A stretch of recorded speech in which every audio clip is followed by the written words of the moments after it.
He first appeared on film in Martin Scorsese's Raging Bull. A versatile actor comfortable with both comedy and drama, he's appeared in over 60 movies and has worked frequently with the Coen brothers, Adam Sandler, and Spike Lee. He's had memorable turns in such films as Do the Right Thing, Quiz Show, The Big Lebowski, Transformers, and Oh Brother, Where Art Thou, to name but a few. Hello, I'm Ernie Manouse. Coming up on InnerVIEWS, our conversation with Oscar and Golden Globe nominee and Emmy Award winner, actor, writer, and director John Turturro.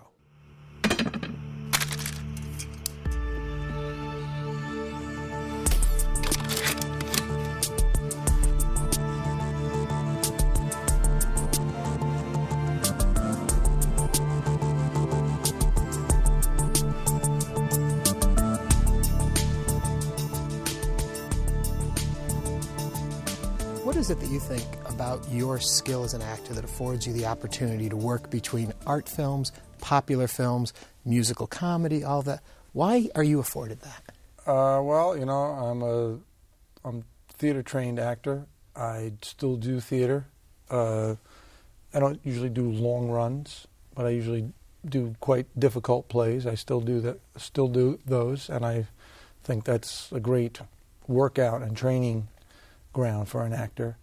And I think lots of actors who just start in TV, you know, they sometimes don't, develop a repertory, and they don't do all kinds of materials, which is naturalistic, prose, poetry, theater of the absurd, so you have to learn how to, hold people's attention without editing and music behind you and things like that. So I studied for a long time and also did a lot of plays, and then you apply it to a new medium, which was film and TV. I've done some TV, usually movies, but I was interested in being a transforming kind of actor. Those are actors that I loved, even though there are people who don't sometimes transform, maybe physically or vocally, but you believe them in different roles, and they actually have a wide range of expression too.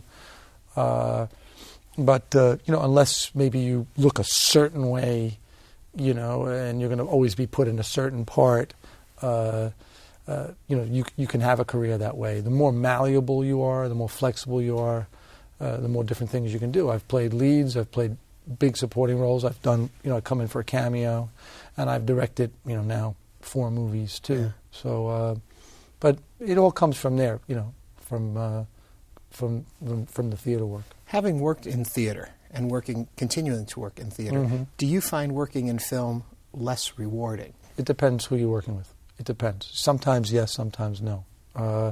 At first it was a big shock to me, but when you work with good people and you have a great role, you have to think of it more like you're sewing it together little by little, like you're making a big dress or a suit or something. You're a tailor,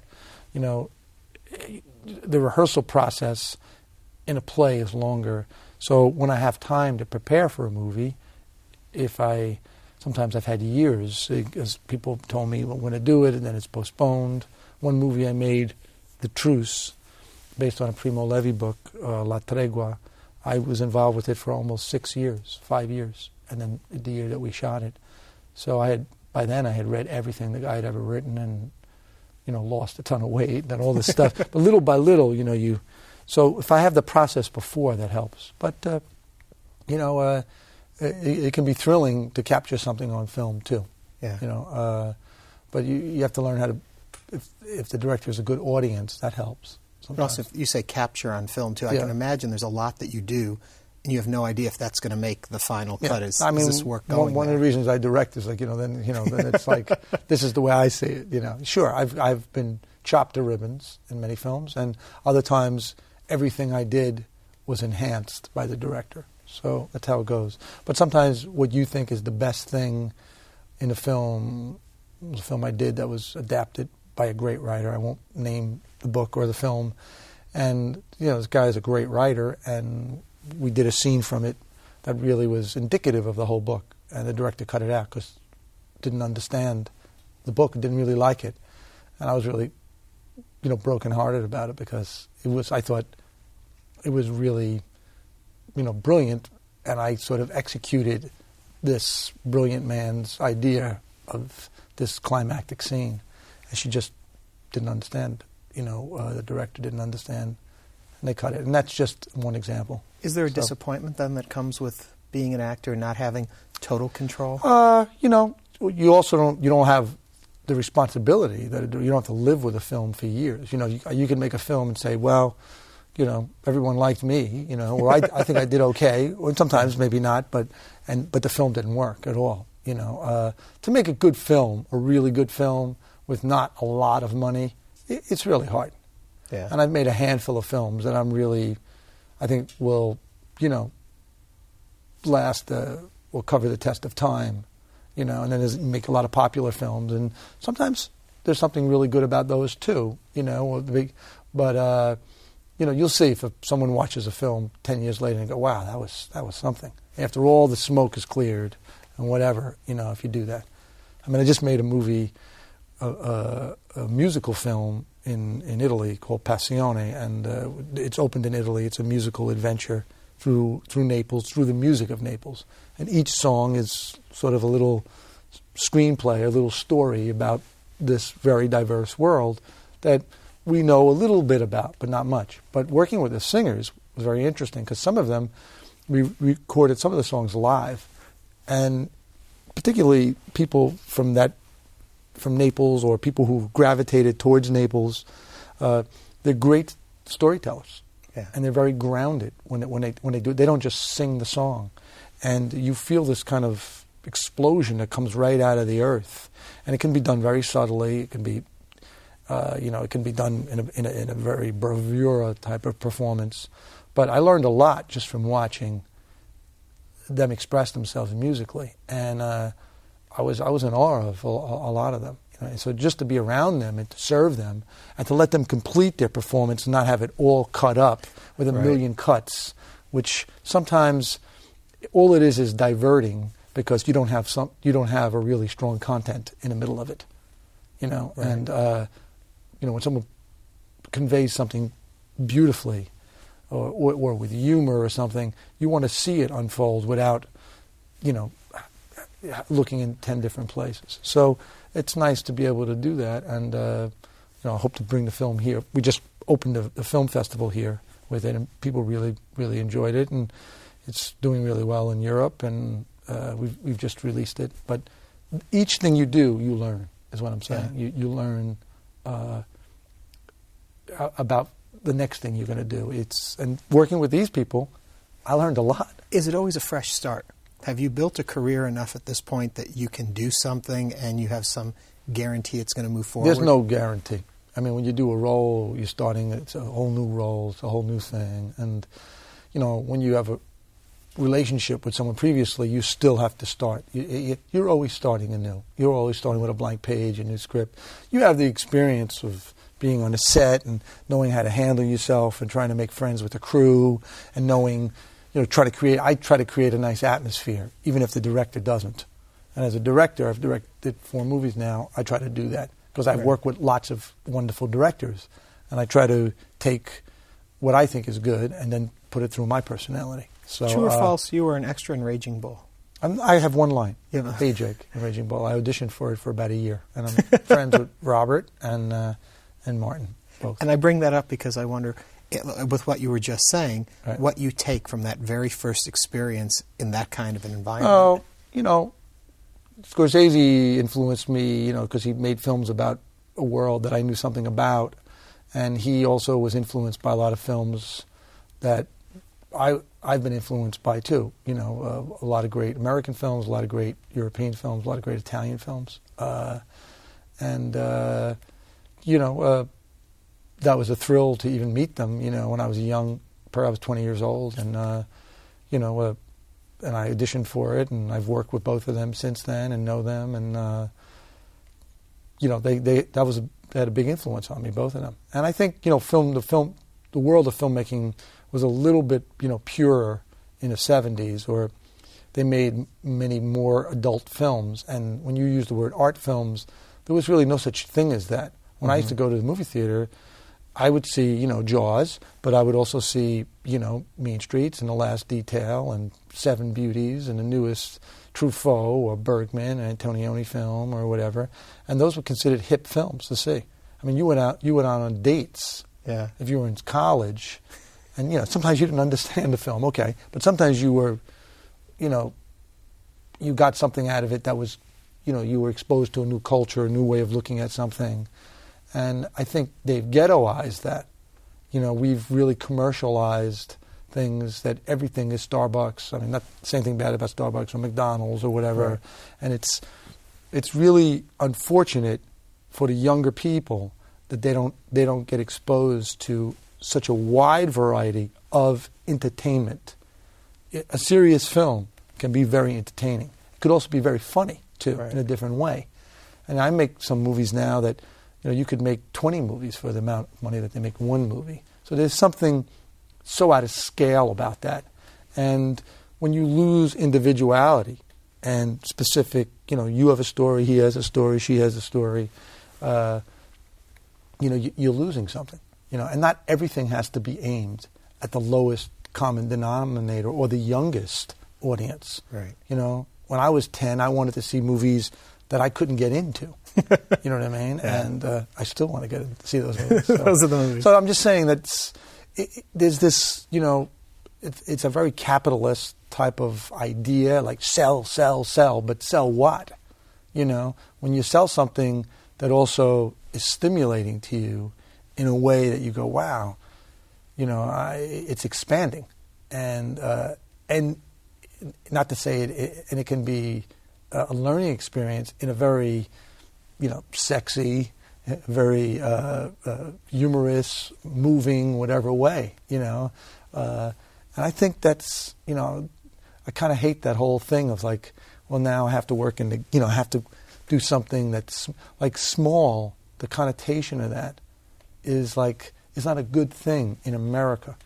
And I think that's really wrong. Yeah. Because America really wasn't built that way. It was all built by all these, individuals and its interaction and stuff. And when we just kind of maul our culture, this festival in Houston right now is very interesting because it's about all the art forms, the films that are about all the different art forms. And it's all related, they're all interrelated. So that's lovely. And you see people doing that. But it's nice to have a life to take something like that and then to continue it because people need that. Yeah. It's a good thing for people.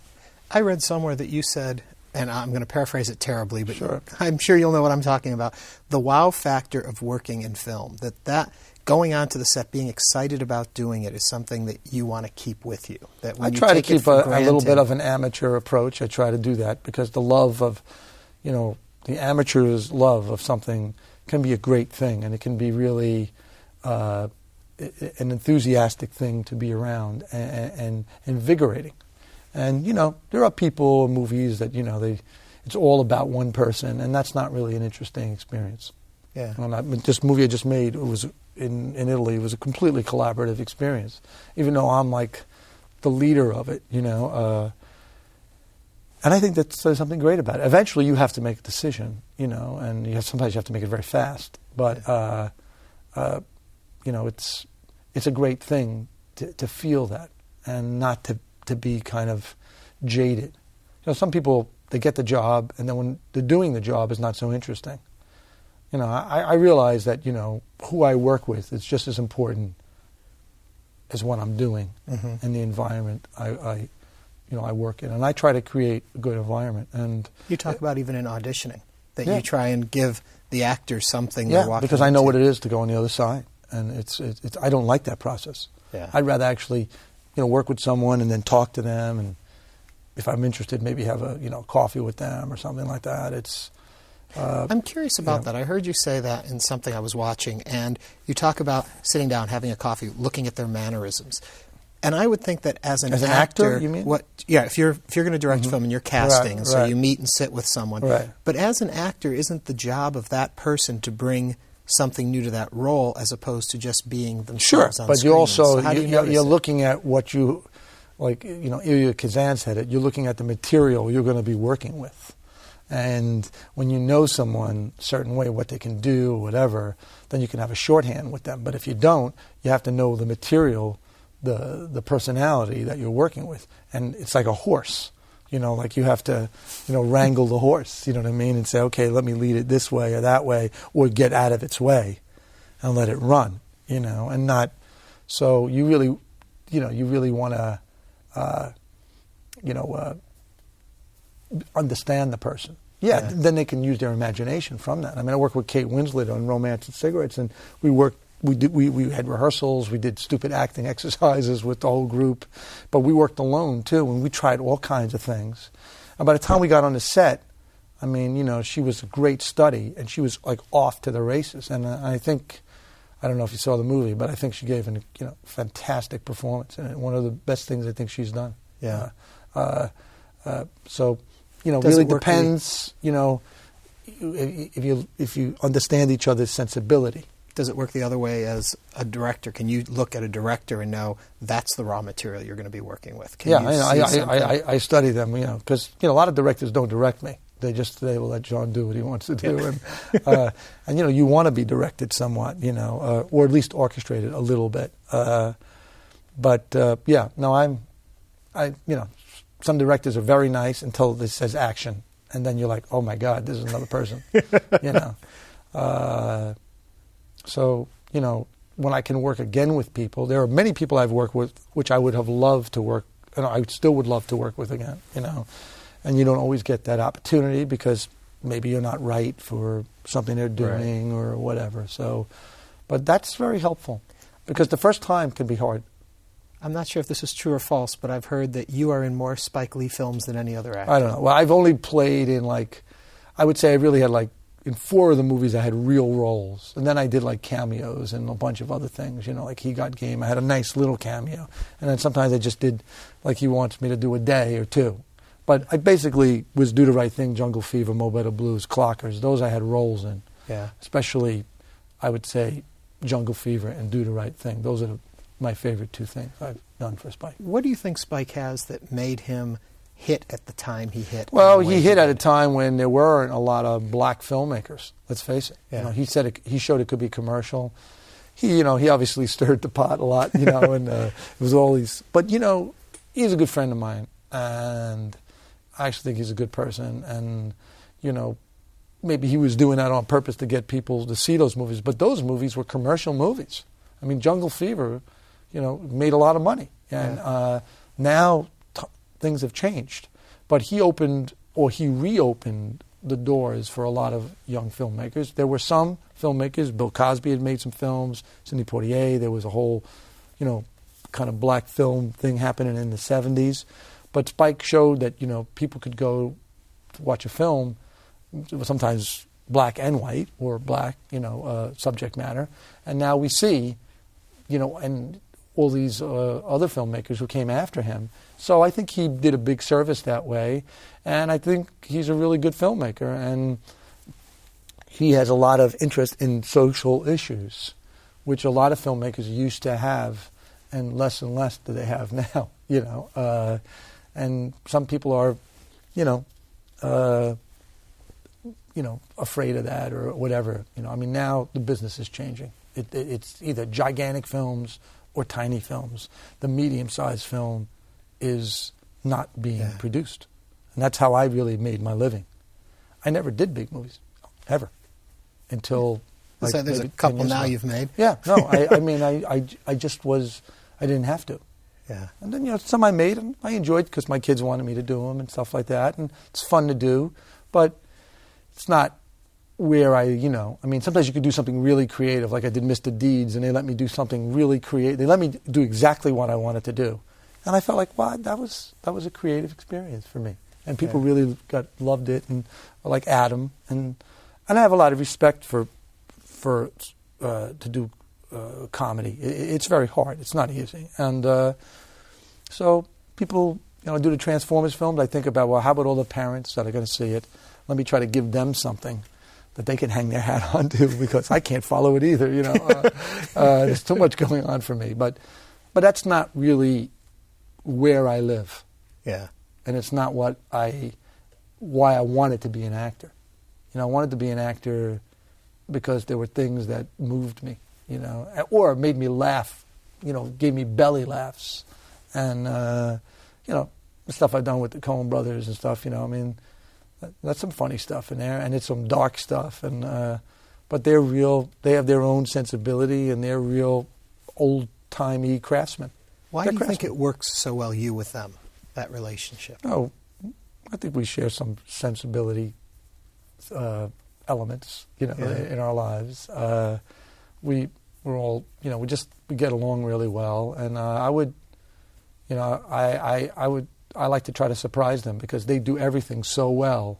I like to try to bring something to the table that they haven't thought of, and I get a kick out of that, And I really, really, really like them as people. They're terrific filmmakers, but they're better people, and that's very rare in the business. And when I did Romance and Cigarettes, they were my executive producers. They helped me edit the film, and when my company got sold, they still supported me, tried to help me do everything. They're really good people, and they understand that something could be really good, and maybe not that many people see it because it didn't get a certain kind of release or something. Right. And everybody equates success, which is another problem with the dollar, and I understand that you have to make money, but there have been a lot of great films that weren't that successful when they came out. I mean, Raging Bull wasn't really successful commercially.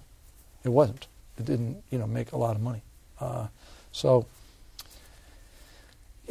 It's just, you're lucky to meet certain people in the business. And I've worked with, Francesco Rosi, Robert Redford, Peter Weir, Tom DiCillo, Allison Anders. I've worked with lots of good people, Billy Friedkin, anyway, Ron Howard, so Scorsese. It's, I hope to be able to still work with good directors, and I hope to direct more movies. When you go through a list of names like you just went through, yeah. Is there an added pressure working in that environment? I mean, it's already, I think, a very difficult job to walk out on a set, your first day out and work with people, but then it's Martin Scorsese behind the camera. You just have to realize, okay, this is who they are. They're a person, too. And, I usually make fun of them. I find like their weak spots, or whatever. But people are afraid, and it's no good to be afraid. I learned that early on. But how do you learn that? Well, you have to go through it. You have to be, you watch, and then you watch how people function. And then you go, wow, they're really not functioning that well, are they? And they're nervous, they're afraid, they're going to get fired. Because actors are still afraid. You can work a few days and then you get fired. Right. So, and I know how to say, okay, I want another take, I'd like to try this, I want to do that. And if I have to fight someone, I will. And I will fight, I'm not afraid to do that, at all. I mean, at all. And I don't want to do that, but if I have to, and if I feel like I'm being suffocated and I can't function, and I was like, you know what, I'm going to try this way. But there are lots of directors you can only do so much for. And they want you to do more, but they don't create the environment. The script isn't there. They don't have the intelligence to do it. And sometimes people have asked me, why can't you do what you did in this other? And I was like, you can't. That's like, that's like being with a girl and another girl say, well, why can't you kiss me like you kissed the other girl? It's like, well, because she kisses better than you. What can I say? You know what I mean? She's different, Right. And I don't like when people do that, Then there are other people who see something in you and give you an opportunity that you've never had before. And that is a big privilege, when someone does that. And so, but actors, you can talk to any, even the most famous actor you have. If you don't think that they are a little afraid and a little scared of, wow, this could all disappear like that, it could be all gone. They live with that fear, I think a musician, for example, they can play their music. Now, whether they can get a job or not, whatever, but they can do it. An actor really needs, another actor or a story to be involved, Yeah.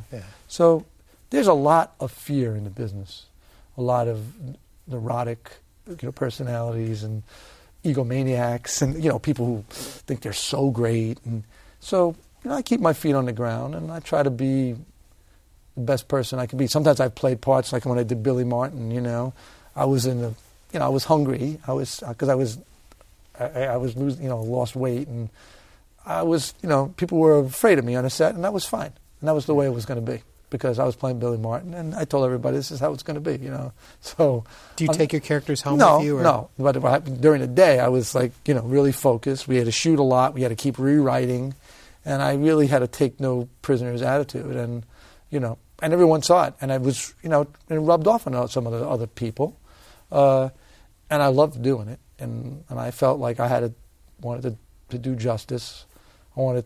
He wasn't around to defend himself, and I felt the pressure of that, and I had a great time doing it. I loved doing it, and but I was really in the hole when I did it, And if you don't eat a lot, you get ornery, and he was an ornery guy, so that was easy to to do. No, not easy. It was actually really hard, but once you get into it, you just keep.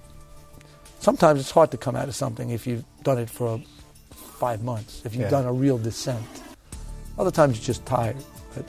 But I've had a few roles that has been hard to just leave them. Well, thank you for all the roles that you've given us over the years. A pleasure to have you here with us. Okay, thanks for having me. John Turturro. Okay.